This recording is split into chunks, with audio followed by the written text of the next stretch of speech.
In this video, I'll talk about how you can use BugGuide to identify your own images. To do this, I'll identify a few of my own images using BugGuide to provide examples. I'll start with this moth I photographed. Now I'm starting with this image to point out that how you photograph a bug is important. This image looks cool. It's a nice action shot, and I quite like it.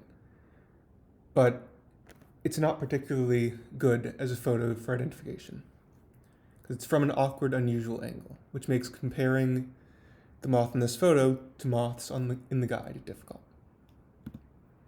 Instead, I would use this photo of the same specimen.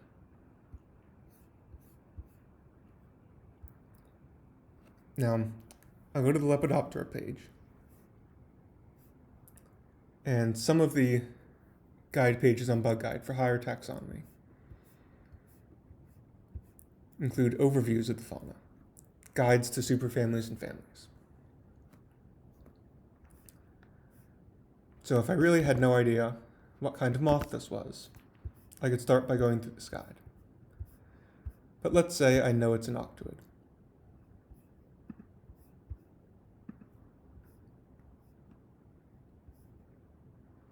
Now, I could start by going to the Browse tab.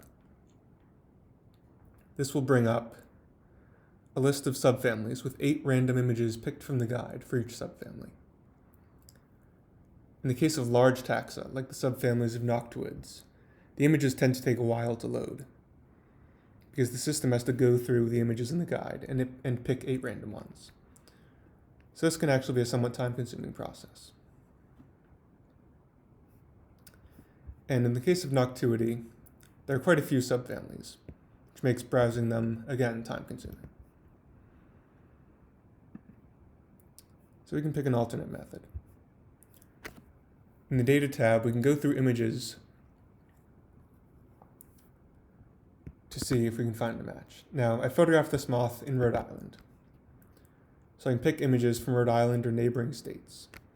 And with a little luck, an image of this moth will already be on BugGuide from one of those states.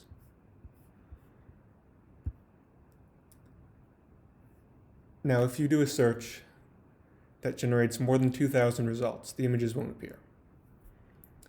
So you have to refine the search in that case to get the images to show up. Now, I'll skip ahead a little and say that I actually know this is a noctuine.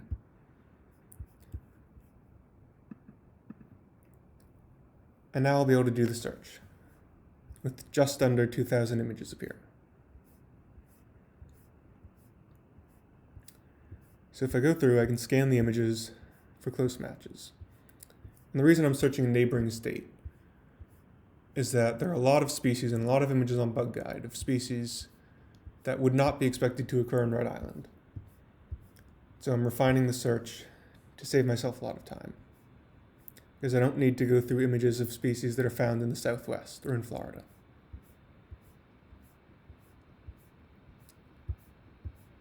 Now, if I keep scrolling through here, eventually I will find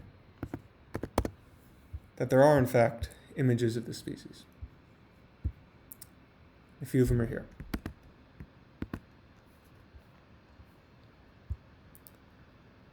Let's say now that I think I've gotten an identification, I want to see if this is actually the right identification. How can I be sure there isn't a similar species that is actually the correct identification here? Well, I can start by looking at the info page. A lot of info pages on BugGuide don't have much information, but a lot of them have information that can help with identification. So here we have an identification section that provides a description of the species and an image of the male genitalia. But since this moth wasn't dissected, that doesn't help. And I can check this description to see if it matches my image, but there are already a lot of images on BugGuide of this species. So I probably don't need to check the description, and the description isn't terribly useful, unless it points out ways in which the species differs from related species. And in this case, the image, I don't know who wrote it, doesn't do that.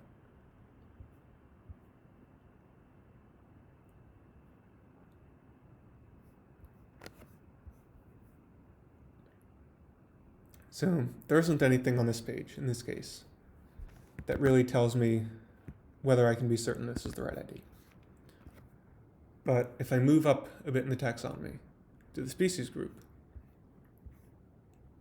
I find this. The species group has 32 North American species, which should make me wary of this identification. But only 4 of them occur in eastern North America, and since I photographed this in Rhode Island, I can rule out the other 28. Now, one of the other 3 found in eastern North America, aside from Detursa, is this species, which looks really similar. But here the info page says that it isn't actually found in the Northeast. It only occurs as far as Michigan. So I can probably assume that's not the right ID. Now I'll check the other 2 species that are found in the eastern US, and I see they really don't look much like what I found. So now I feel pretty good that I found the right moth. And to really be sure, I can go through the guide and compare the moth I have with images of lots of others, and see if mine seems to fit the range of variation seen in the images in the guide. This is one of the reasons, by the way, that it's helpful to upload multiple images of a species without a ton of images in the guide. It provides references for other people who can use the images to make their own identifications more confidently. Now let's go to a different one. In this case, let's imagine that I really have no idea what this is. I know it's a moth, but I don't know anything past that. I'll go back to the Lepidoptera page, and I can go through the list of superfamilies here and see if I find anything that looks close to what I found. Now let's say I notice that it seems like it could belong to this superfamily, which it does.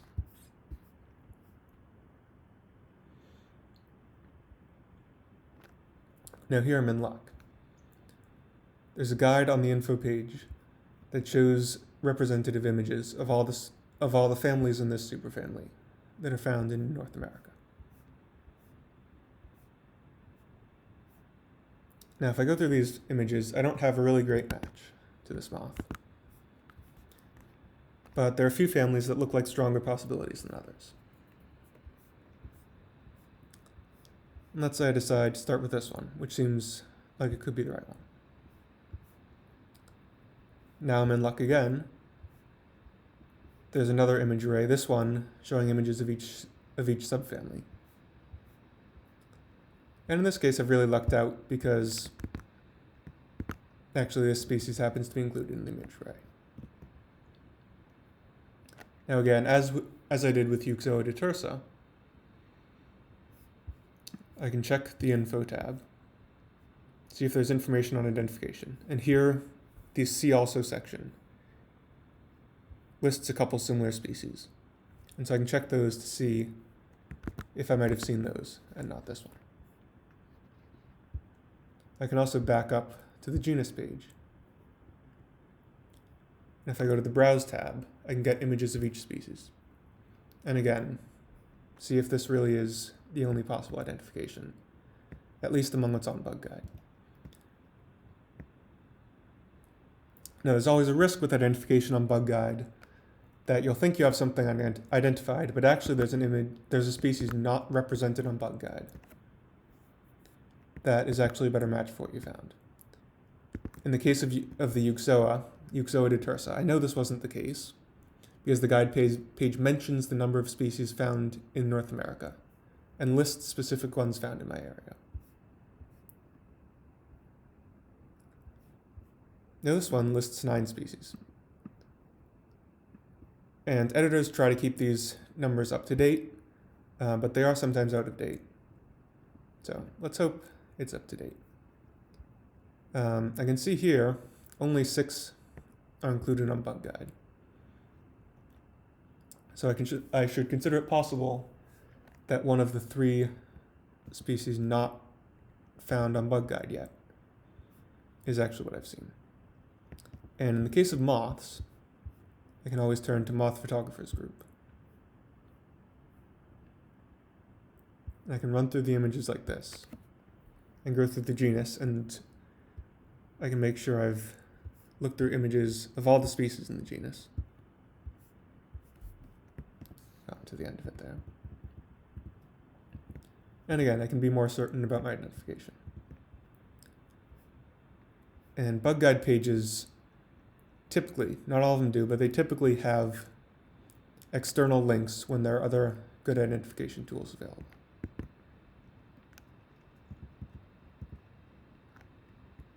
Here we can look at another example of an image that I could try to identify. Let's say I think this one looks pretty similar to this one. It has these long curved palpi. So maybe this is the same superfamily. Well, I can go back here and again, see if there seems to be a great match.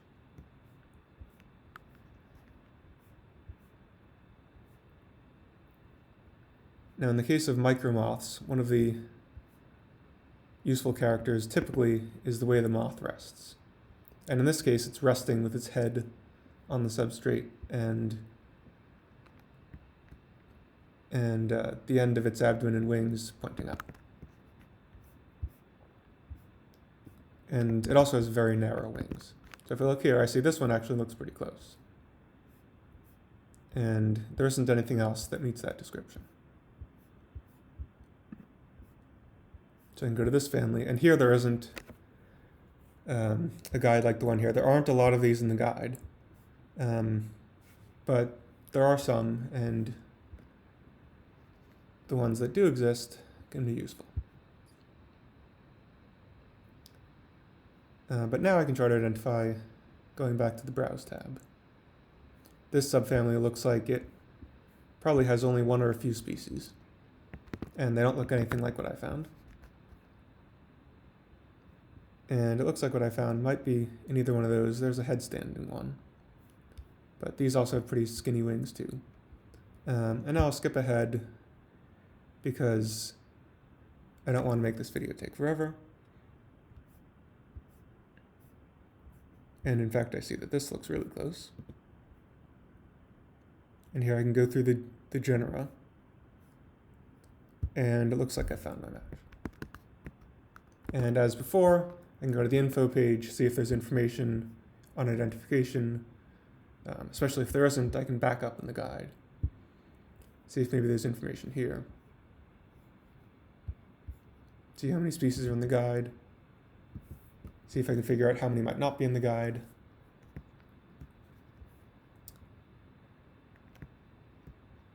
Now this points out that there are 3 described species in the genus in North America. But actually that's out of date because 2 of them were moved.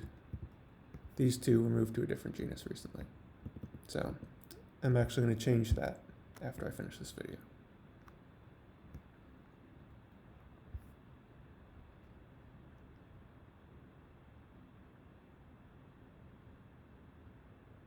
So I wanted to talk a bit about how to figure out where resources like this one are located in the guide. Because as I mentioned, there aren't a lot of them, but the ones that are there can be quite useful. Now, in the case of moths, all the guides like that are actually listed on the order page. If you go here to the identification section, there are several links to sets of images and to guides to groups. So I can follow this link, and here there's a list of the guides to identification like this one that are located throughout the guide. As I mentioned, there aren't a ton of them. I am adding more, but they take a fair amount of time to make. There are also links to some sets of moths that might be easily confused or that are distinctive. And here there are several sets of images of easily confused moths. Now there are other overviews of superfamilies or overviews of families, like the one here for moths. There's one, for example, on the order page for Coleoptera. Here there's a full list of all the families that are located in North America, and images of all the families that are represented on the guide, which I think is almost all of them, if not all of them.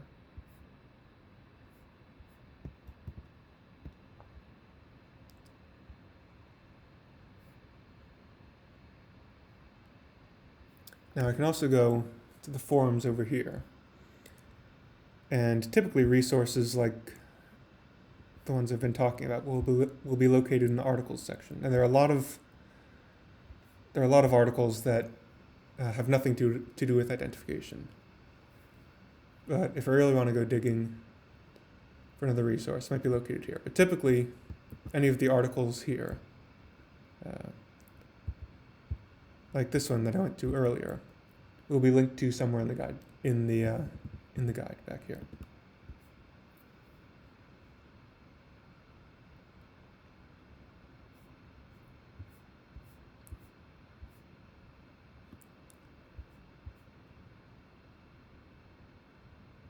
There are also, in a few cases, and I have them listed here,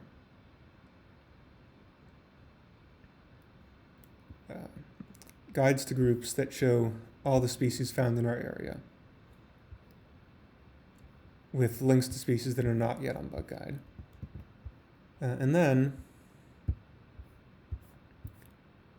there are also, in some cases, like on this page, guides that list diagnostic characters for each species. And I've been asked a few times why there aren't more of these on BugGuide. And I've made some of them, other editors have made others. And the simple reason there aren't more of them on BugGuide is that it actually takes a long time to make something like this. Not just formatting it, putting it together. But also because even if you can easily identify a species, you know what it looks like, you know what other species look like, it can be hard to put that into words and to describe exactly what the differences are. And of course, you want to go through lots of images to make sure that those are actually real differences and that you aren't going to mislead people. So these sorts of guides are really helpful, but they're very time consuming. There are always more of them being added to BugGuide, but again, there aren't a ton of them.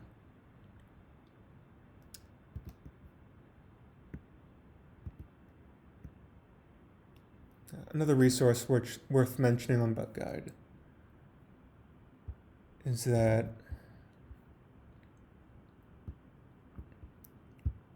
for a lot of groups, like this one, there'll be links to technical publications that describe the differences between species. So if you really want to feel confident in your identifications, you can follow links to those. For instance, you can find this one. This monograph revised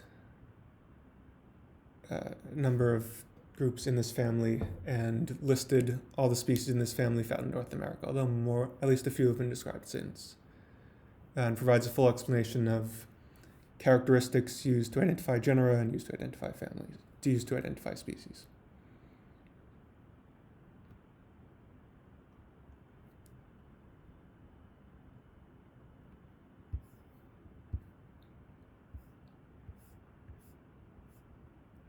As I mentioned, there are guides to species and family identification scattered around throughout the guide, and they aren't just to moths.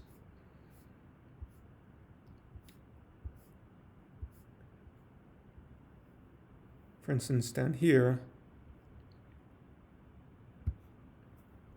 similar to the image arrays of moths, there are some image arrays of spiders that show some similar spiders that can be easily confused. So one important point to emphasize is that it takes a while to find all these resources on BugGuide. I, of course, was able to find them all for this video because I already knew they existed. But it does just take some time being on BugGuide to find all these, but hopefully this video provides some explanation as to how you can find these resources and how to go looking for them and where to expect them.